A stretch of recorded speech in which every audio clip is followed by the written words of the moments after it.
What weird thing would you make socially acceptable if you could?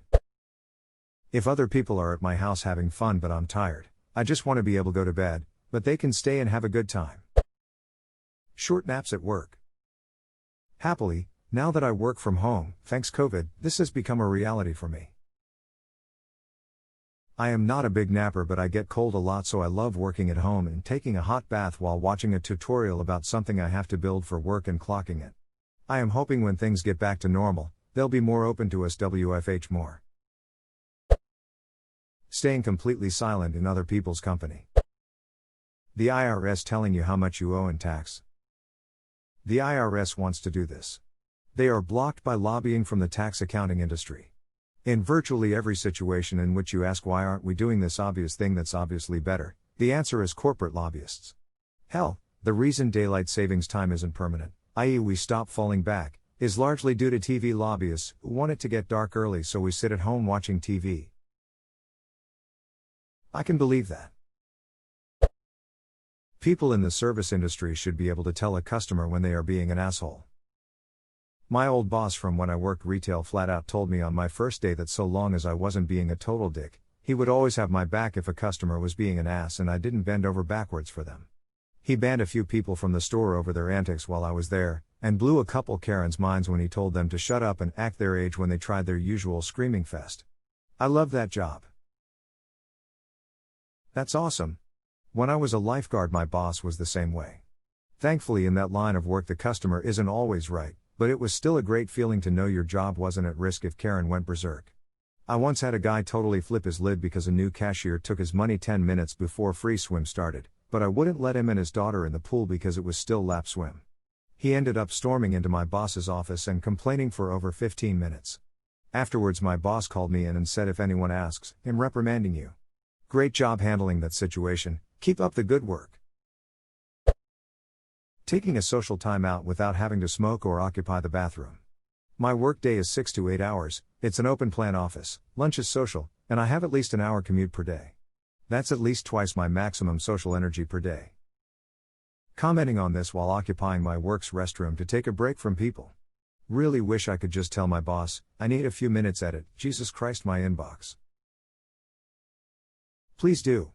Take a walk. That's what I do now, I just bring a protein shake and walk around the lovely industrial area my workplace is in Lowell. When I was in the office, I would do this too. Get up from my desk, take a 20-minute stroll. Computer work can be mind-numbing. I would like to make it socially acceptable to tell employers that you're only in it for the money and it being a legitimate answer. What am I supposed to tell employers that I have always wanted to work at a part-time job and get yelled at by Karen so I could just make ends meet? Edit spelling. Yes. Like you have to act like your 9-to-5 job is your passion and comes before everything else. I'm an executive assistant because it's easy and decent pay. That's it. No passion. Not my dream. Just a job. I started a new job in June, and would have weekly check-ins with my boss since we're all working remotely. She asked me if I'm enjoying my new responsibilities, and I answered enjoy is a relative term. I don't dread turning on my computer in the morning. Luckily, that made her laugh. Like, it's government contracting. It's not fun and it's not my passion. It's ducking nobody's passion. Let's stop pretending we have to enjoy our jobs. Hell, people would probably be more content, happier with their jobs if there wasn't this expectation that you're supposed to be passionate about it and the resulting feeling that there's something wrong if you're not. If society is constantly telling you to be passionate about your work and you're not, you wonder whether there's something wrong with you or wrong with the job, and it breeds exactly the sort of dissatisfaction it's trying to avoid. Thank you. The worst career advice is do what you love. That may work for 1% of people, but the rest of us can't afford to follow that advice. Just going to add that if you're actually able to procure gainful employment doing what you love, very often what you love becomes what you're bored to death with and never want to do again if you ever make it out of this line of work. Everything can be fun until you have to do it. Sitting. On the floor or anywhere really. Cashiers need to be allowed to sit. The fact that most places won't let them is a load of BS. Aldi grocery store cashiers sit at their registers. And they're the most efficient cashiers that I've ever seen. Seriously, they ring you up so fast and I'm just staring in amazement. Fast violent. It's the Aldi way.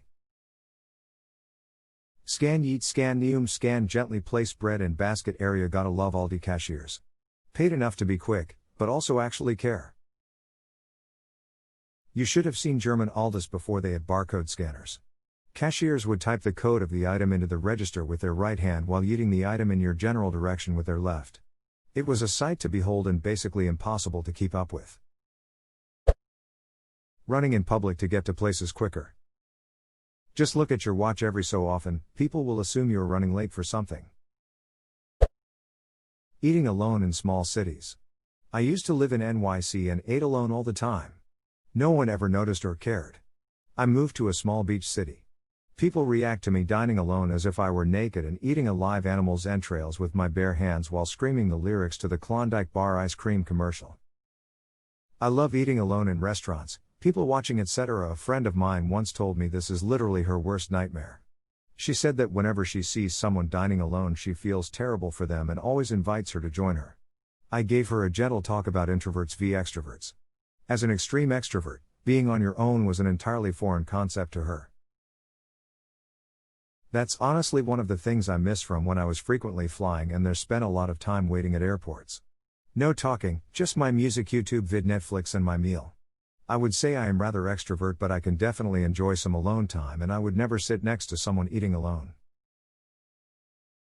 I love solo airport travel. It's so peaceful and you don't have to be on, you can just enjoy the atmosphere and be alone with your thoughts. Openly talking about your finances with other people. A lot of people don't realize they're underpaid because nobody talks about wages. It's so bizarre to me that it's a taboo subject. We all rely on money in some form, let's just discuss it. In Sweden you can view anyone's salary online. I was weirded out when I first found out, but now I really like the transparency. It helps workers bargain. If anything, keeping salaries a secret is more advantageous to employers than employees. Lots of government jobs have their pay online. Also, lots of government jobs have the step grade pay system, so you know exactly what someone makes, especially once they top out. Being able to just wave or say hi to people you hardly know. There's nothing worse than an awkward 5-minute catch-up chat at the store with someone I haven't seen in years. Hey, sorry, I'm kind of in a rush, but you look great and it was nice bumping into you. Have a great day. Proceed to run into them 3 more times in the same store. Just look like you're intensely shopping. Staying home when sick. I really hope this pandemic would improve that mindset, but no, people still think you're a lazy poss if you stay home when you're sick. Being able to take a day off because you just want to, as opposed to having to come up with an excuse. Edit. Congrats to everyone who has a great job and great company that allows them to call out whenever for whatever reason. My team is very small and I am one of 2 in my role, so I always need a legitimate reason to not show up. I wish it were different, but it's what I've got to do to pay my bills. If it's anything, I do enjoy my job for the most part. Being able to sit in silence with someone without it being awkward. People shouldn't feel obligated to come up with conversation, it makes interacting stressful. I do not believe in awkward silences. Talk about something when it comes to you and conversations will feel way more real and interesting. When you're able to sit in silence with someone comfortably, I feel it shows you enjoy their company. Me and my best friend sometimes do this. We order food a lot and find a deserted place, usually the roof of some building, and just sit there eating. Most of the time we talk, but those moments of tranquility and peace are really nice. He was the best friend I ever had. We still don't talk sometimes.